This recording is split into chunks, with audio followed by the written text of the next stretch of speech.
Hello दोस्तों, स्वागत है आप सभी का आपके अपने YouTube चैनल लेक स्टडी पर। दोस्तों आज हम कराएंगे वर्णमाला। वर्णमाला का सेकंड पार्ट हम लेके आए हैं और यहाँ पर हम बेहतर तरीके से व्यंजनों के बारे में समझेंगे। आप बने रहें शुरू से लास्ट तक वीडियो में। आइए चलते हैं और शुरू करते हैं। तो दोस्तों हमने जिसे हम बात कर लेते हैं कि हमने कल कराया था वर्णमाला, और वर्णमाला को दो रूपों में बांटा गया था। एक तो रूप था आपका स्वर और दूसरा बताया था व्यंजन। भाई पहला था स्वर, दूसरा व्यंजन। मतलब वर्णमाला को दो प्रकार में बांटा गया, दो भागों में बांटा गया, स्वर और व्यंजन में। तो हमने यहाँ पर बात करी थी जो स्वर हैं वो कितने स्वर दे रखे हैं। मतलब स्वर दो प्रकार के थे और कौन कौन से थे भाई। टोटल स्वर कितने हैं? 11। कितने स्वर हैं? 11 दे रखे हैं। और मैंने यहाँ पर बात करी थी तो व्यंजन कितने हैं आपके? 33। और अगर 33 भी कह सकते हैं आप लोग या 41 भी कह सकते हैं। कितना? 41 भी आप कह सकते हैं। तो मैं अभी बताऊंगा आपको। मैंने कल आपको फर्स्ट वीडियो में बताया है। यदि फर्स्ट वीडियो आपने नहीं देखा तो वहां देख लीजिए कि 33 किस प्रकार से बनते हैं और 41 किस प्रकार से बनते हैं। ये चीज मैं अभी बताऊंगा आपको, ठीक है। तो सबसे पहले हम स्वर की बात कर लेते हैं। स्वर दो प्रकार में बताए थे कि स्वर को दो भागों में बांटा गया है। कौन सा? आपका ह्रस्व और दीर्घ स्वर, ठीक है। मुख्य रूप से इनमें बांटा गया। वैसे प्लित भी इसमें आता है जो मैंने फर्स्ट वीडियो में बताया, तो आप उसको देख सकते हैं यहाँ से। तो ह्रस्व स्वर की अगर हम बात करें और दीर्घ स्वर की अगर बात करें, ठीक है। तो ह्रस्व दीर्घ की बात करें तो ये कितने थे आपके? चार ह्रस्व स्वर थे। और दीर्घ स्वर कितने हैं? 7। ये 4 हैं और ये कितने हैं? 7 हैं। 7 में कौन कौन से आते हैं? आ, ई, उ, ए, ओ, औ। तो ये 7 थे आपके ह्रस्व स्वर। तो ये चीज हम करा चुके हैं। अब हम बात कर रहे हैं व्यंजन के बारे में। तो व्यंजन को जो भाग बांटा गया है वो 5 रूपों में इसको बांटा गया है। तो 5 कौन कौन से हैं इनको सबसे पहले हम समझ लेते हैं दोस्तों। सबसे पहले हम बात कर लेते हैं स्पर्श व्यंजन की। किसकी? स्पर्श व्यंजन। स्पर्श व्यंजन। अब स्पर्श व्यंजन कौन कौन से होते हैं? क वर्ग, क वर्ग से और प वर्ग तक, ठीक है। क वर्ग से प वर्ग तक मतलब जो वर्ण दे रखे हैं वो स्पर्श व्यंजन में आते हैं। और इनकी संख्या कितनी है? 25। कितने हैं ये? 25 दे रखे हैं। और आप इसमें ऐड कर सकते हैं ण और ण। ये दो व्यंजन और दे रखे हैं क्योंकि ये भी किस में आते हैं? स्पर्श व्यंजन में ही लिए जाते हैं। लेकिन मूल व्यंजन स्पर्श कहा जाए तो 25 है, जिसमें दो बात में ऐड किए गए हैं। आगे बात कर लेते हैं। यहाँ पर दूसरा है आपका अंतस्थ व्यंजन। अंतस्थ व्यंजन की अगर हम बात करें तो ये कितने होते हैं? 4 होते हैं। य, रे, ले और व। ये 4 क्या है?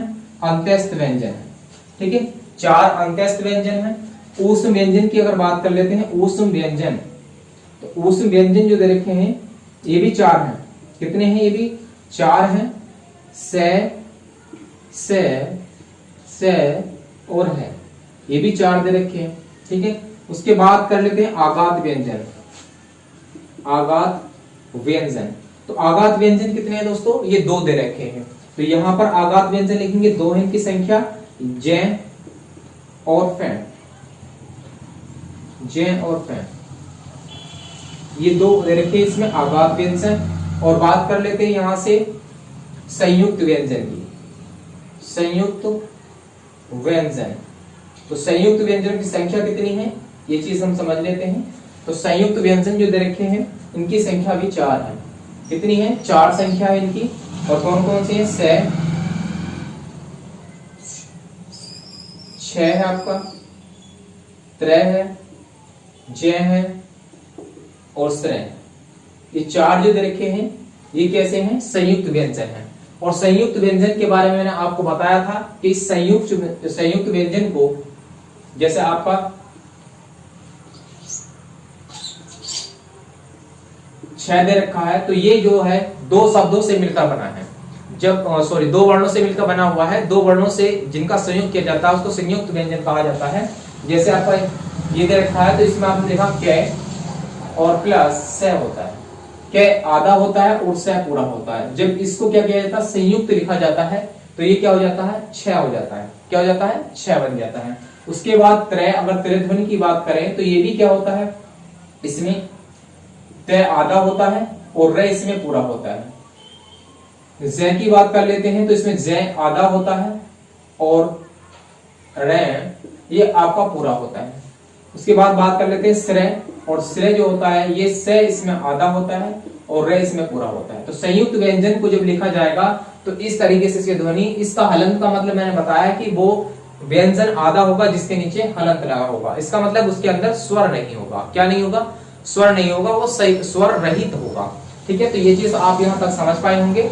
मैं उम्मीद करूंगा कि आपको बेहतर तरीके से समझ में आया होगा। आप शॉर्ट स्क्रीन इसका ले सकते हैं। आगे चलते हैं और इसको आगे समझते हैं।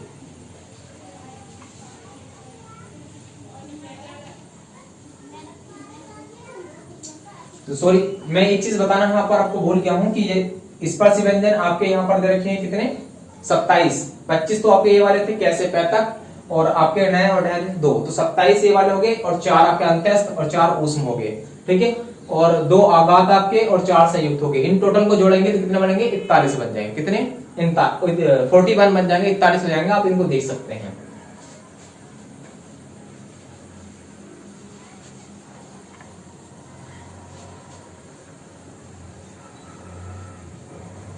आइए चलते हैं और समझते हैं थोड़ा सा व्यंजन के बारे में ही।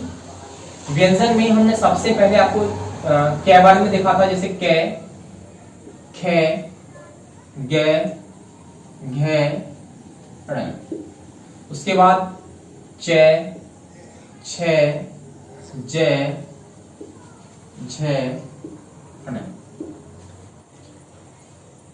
टे, ठे, णे, ढे, ण। उसके बाद आएगा आपका ते, थे, दे, धे, ने, पे, फे,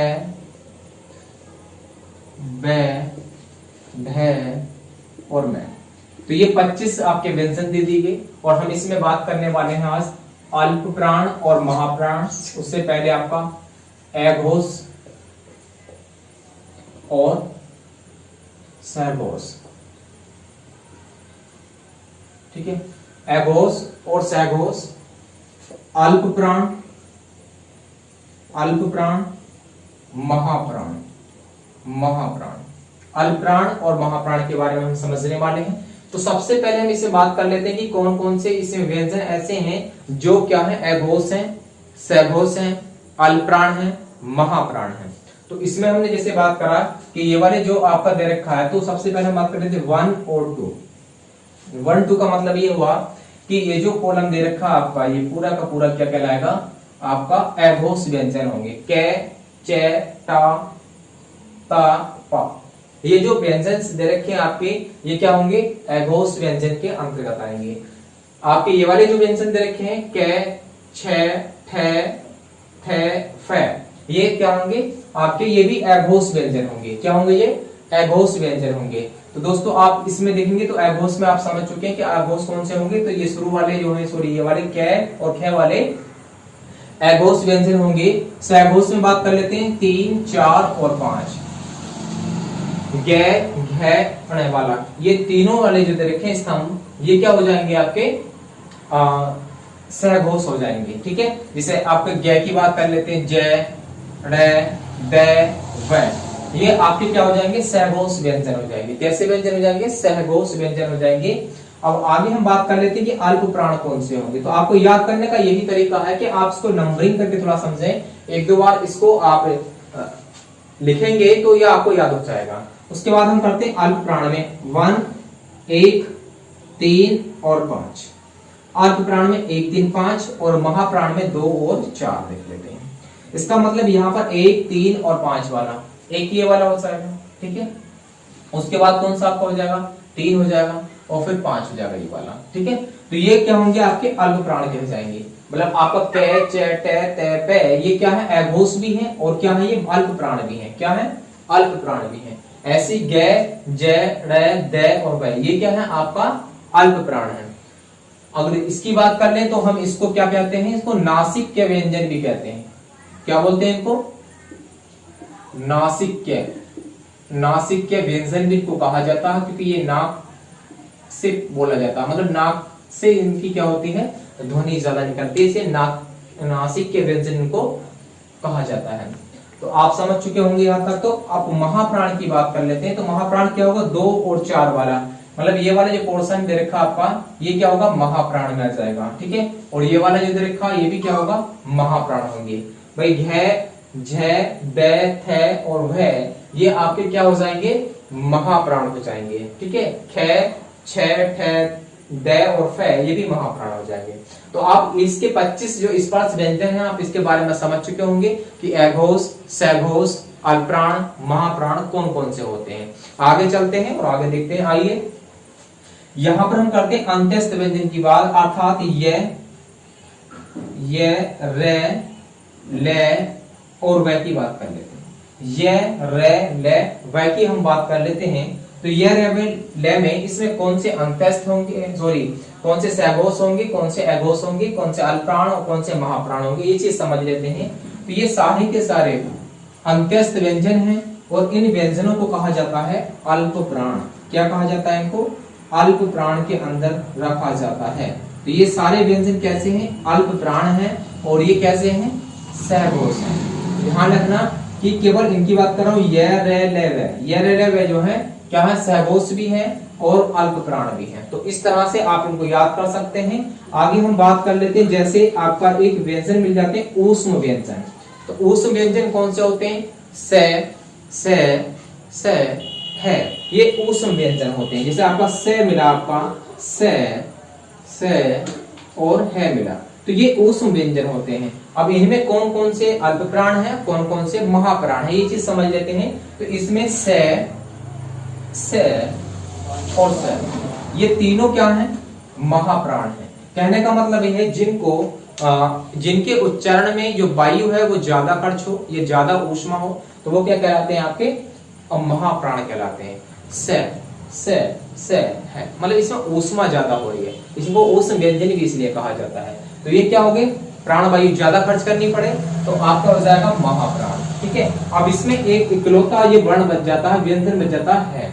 अब ये है व्यंजन क्या कहलाता है, इस है व्यंजन को हम यहाँ लिख सकते हैं दोनों जगह। इसका मतलब ये हो गया कि ये सघोष भी होगा और महाप्राण भी होगा। क्या होगा, सघोष भी होगा और महाप्राण भी होगा, ठीक है। आपसे पूछे जाए कि ऐसा कौन सा व्यंजन है जो कि सघोष भी होगा और क्या होगा महाप्राण भी होगा, तो वो है व्यंजन होगा। है व्यंजन मतलब ऊष्म व्यंजन होगा, ठीक है। तो ऊष्म व्यंजन ये भी हो सकता है, ऐसा कौन सा ऊष्म व्यंजन है जो कि महाप्राण भी है और सघोष भी है। तो है जो है वो है आपका सघोष भी है और महाप्राण भी है। तो ये चीज आप यहाँ तक समझ पाए होंगे। मैं उम्मीद करूंगा आपको बेहतर तरीके से ये चीज समझ में आई होगी।